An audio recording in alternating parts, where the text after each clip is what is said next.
But we weren't very practicing.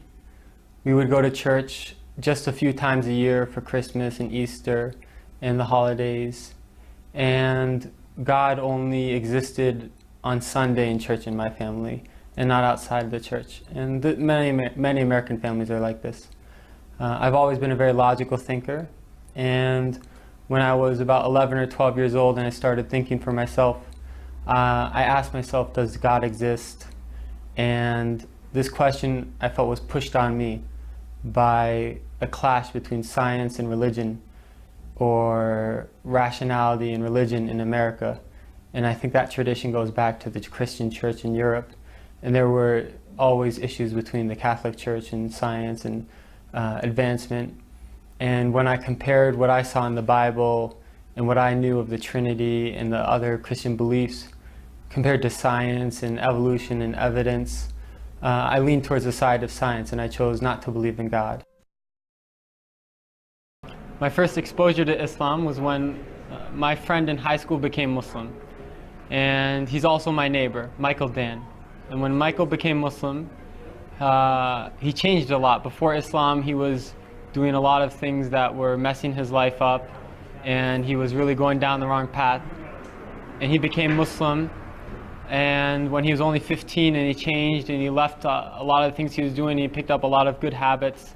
And I asked him, what forced you to change? What made you change and become like this? And he explained that he's Muslim now. And at that time, this was before September 11th, people in America really didn't know a lot about Islam. And even today, they don't know a lot.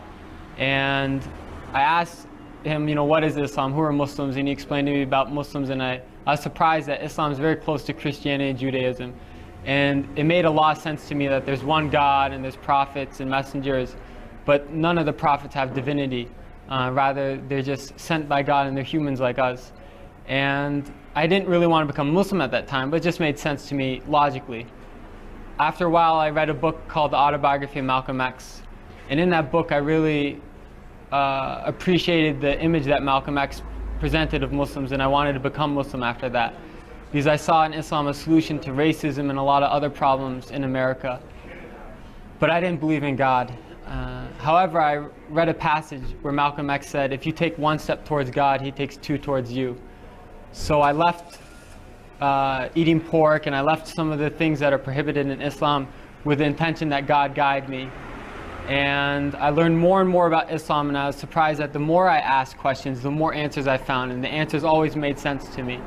And I read about the miracles of the Quran, scientific miracles of the Quran. And they're many. I'd like to add that Islam is the most beautiful thing in my life and the source of all goodness.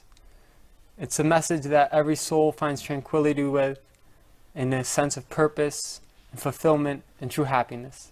And I encourage everyone to take a step towards God, and they'll find that God takes 2 steps towards them. Because this is a light from Allah. And any way you look at the light, it comes out to be true. And so if you ask questions and you prefer to look at it from science or from your soul or from people, go whichever way you want, and I'm sure that you will find that this is the message you've always been looking for.